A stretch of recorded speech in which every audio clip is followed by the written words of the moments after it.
What's up, YouTube Zero here. Welcome to the place where gamers, witches, wizards, and superheroes unite.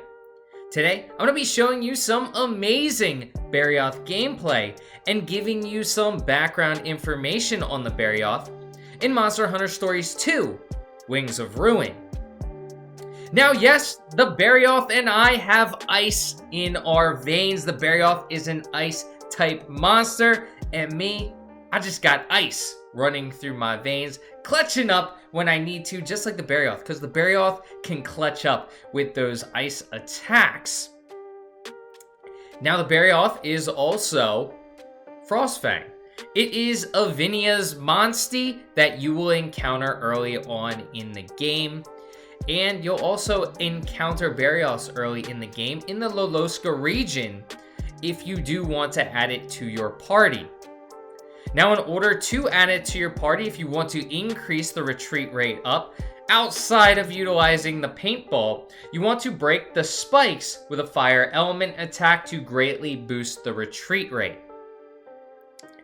Now that we've talked about the retreat rate, before I get into more information, I do want to say that if you do enjoy this video, feel free to give it a thumbs up and hit that subscribe button for more Monster Hunter Stories 2 Wings of Ruin content. I do a bunch of other video game videos and mystery box unboxing videos, so check those out as well after this video is complete.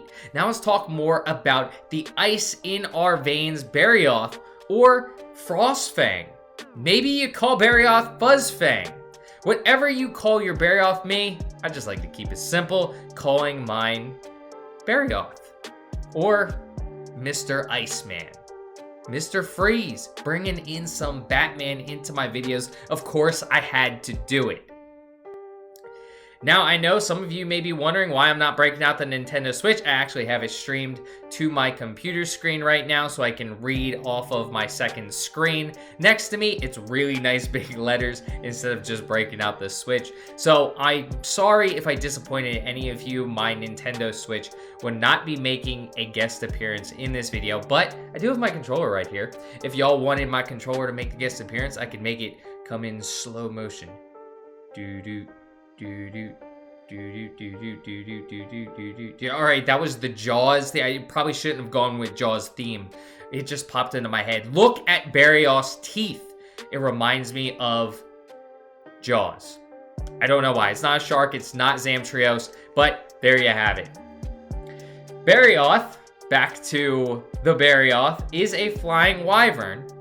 And the Barioth, flying wyverns that rule the frozen wastes, armed with characteristic giant tusks and sharp spikes.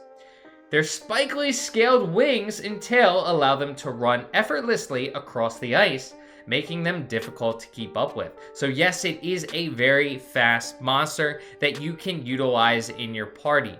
I do enjoy using a Barioth, although being an earlier monster in the game, it can, as it starts to move forward in the game, start to be outclassed by some of the later monsters, especially because I've talked about this in some of my other videos, it being a speed monster. There are a lot of great speed monsters in the game. Early on and later in the game, you're going to encounter a lot that you're probably going to want to use. Whereas some of the others, the power type and the technical, you may not encounter as many that you want to throw into your party. At least this is just my personal experience, as you may with those speed type monsties. Barioth is a speed type monstie. So, what does speed type monstie mean? Well, when you're facing power type monsties, those that prefer to use power type attacks, you're going to want to pull out Barioth because speed beats power. However, when you're facing those technical type monsters, you may want to put Barioth away because, again, speed will lose to technical type monsters. However, Barioth does have a couple of tricks up its sleeve. A lot of Barioths can get a power type move along with their speed type moves. Obviously, before you start gene mixing and everything. So you can get that power type move if you are lucky enough. When you do hatch some of your Barioths, you can get that power type move. So you may not have to switch out if you do have that kinship gauge filled up and you want to do that move. You are absolutely able to do that. Now again, you can find the Barioth in Loloska. And we talked about the retreat rate. Use a paintball or break its spikes with that fire type move. It's weak to a hammer, so a blunt type weapon on the spikes. It's weak to sword on the stomach and tail. So let's repeat that because of course it can get confusing. Spikes, go with a hammer. Blunt type weapon. On the stomach and tail, go with a slashing type weapon, the sword. And you're going to be happy when you're facing the Barioth. If you don't do that, you may not be as happy. Unless you have a very powerful bow and arrow. You might be happy with that. I love bow and arrows. It's my favorite weapon. So I prefer to use a bow and arrow when I can. You can see me using it against the Emerald Kongalala. That's such a fun name to say, Kongalala. Now, the Barioth is going to be weak to fire. Of course, it is an ice type monster. Just something to be aware of when you are facing those ice type monsters. Now, it does get fly as a riding action and rock breaker. So when you want to break rocks, I haven't found as much use of fly yet. I've been going through the game. It's really because I've been grinding for monster dens. But fly can be useful if you're trying to easily spot your rare monster dens. That's when it could become really useful. But it does have the 2 riding actions, so that's always nice. Barioth is a nice addition to the party because of that. Rock breaker, very useful. You find a lot of rocks that you can break. And fly can be useful when you're trying to grind for the rare monster den, so that's something else to note. Now it's kinship skill, the ground cyclone. A pretty cool move. A peculiar light glows in the midst of a blizzard, and a blast of frigid air freezes the very earth. The rapid changes in temperature cause a violent vortex that rips through the polar landscape, deals damage to all enemies.